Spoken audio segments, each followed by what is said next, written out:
The Adam Smith Awards are globally recognised as the industry benchmark for best practice and innovation in corporate treasury. Throughout this dedicated series, we take a deep dive into each of the winning solutions in conversation with the creators themselves.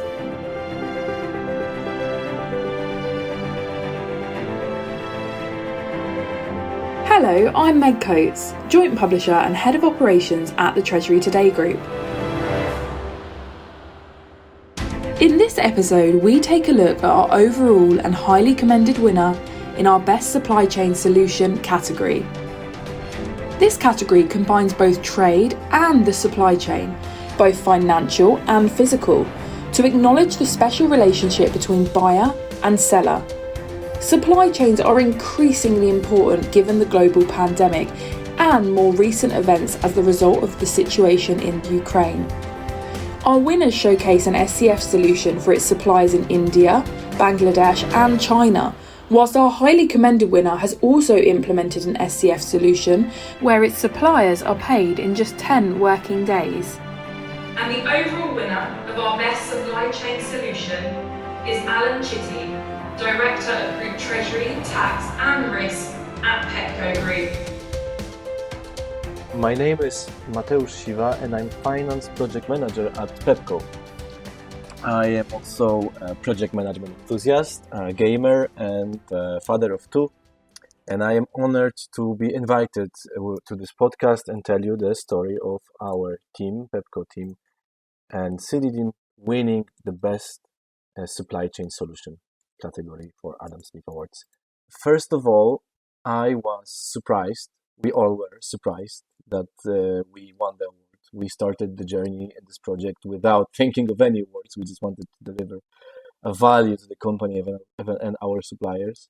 But after Alan, our sponsor, explained to us what the award is, that it's been granted for many years now. It's prestigious, and who else won, what other companies won. We were very proud. So we felt pride, happiness, of course, and when we went through the list of other winners in other categories and the companies that we ran against in our category, we were honored to win such award. I joined Pepco 1.5 years ago, and the first thing that was really hitting me was the company culture. I felt great in the company, even though it was a difficult times. At that time, it was COVID times. Everyone was working from home. But still, even on calls with people, I saw people being happy, embracing the values of the company, having Pepco logos behind them. All of that was cool. And I said, yeah, I have a good feeling about this company. It probably cares about employees. And that was true. But with this project, I saw it also cares about the suppliers. It was a difficult time for everyone, also our suppliers. Supply chains were disrupted, stores were closed.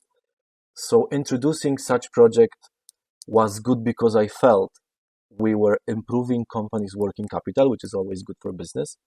But we are also improving the cash situation of our suppliers. They would not get paid in months and months' time. They would get paid almost immediately if they join the program, which is a big difference for them. So I felt that's a great value proposition, a win-win for both parties. At first, we spent hours and hours and hours just being in Excel, doing projections, doing math in different scenarios that may occur, just drinking Red Bull and basically seeing tables and charts. But then when we figured this out, every scenario basically that we could figure, we spent just minutes on meetings discussing them because the decision was really a no-brainer. We have to do it. It's a great value. Let's just make it happen. And then how we manage it is we put together the team of multinational experts, finance experts and our buying experts from Poland, UK, and our sourcing offices in China, India, and Bangladesh. And we joined forces with experts from Citi all over the world, Ireland, US, Hong Kong. We started to have the vision how this will all work. We designed the process, we trained people, we set up IT infrastructure, and then we could start. Two of the things I can think of is, first of all, we learned that we needed to present the incentives to vendor in a clear way. all of this works on math, right? But in a nutshell, is that from supplier angle, they will get paid way, way, way sooner than they would normally. So this is the value for them. This is how we basically presented that. And then the second learning is that once we did that promise, once we made that promise to them, you will literally, feel the difference if you join the program. We had to make good on our promise. And that's not an easy thing because the process changed a lot. A lot of teams are involved in the payment process.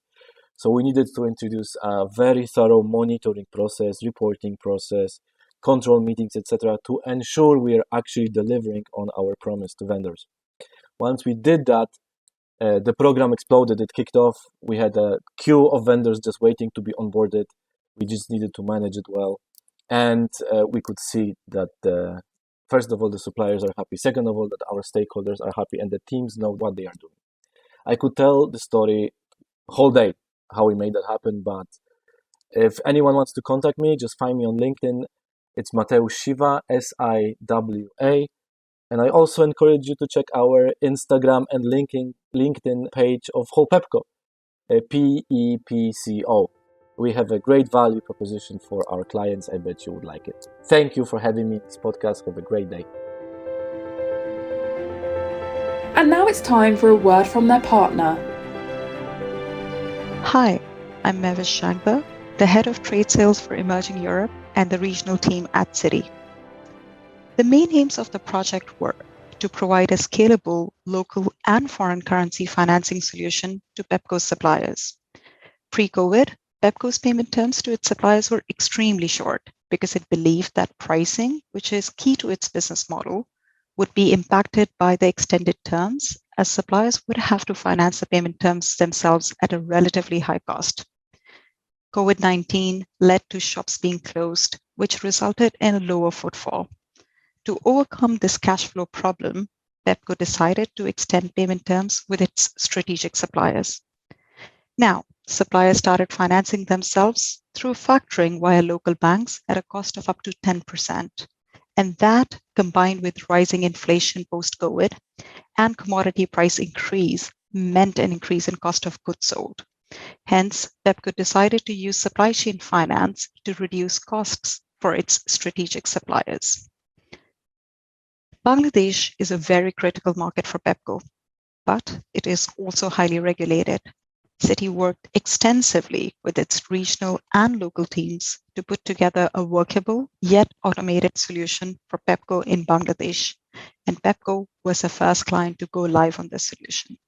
An additional challenge was that Pepco had an agency structure in Bangladesh, so Citi had to introduce an innovative four-party supply chain finance arrangement, including the buyer, the bank, agents, and suppliers, all compliant with Bangladeshi law.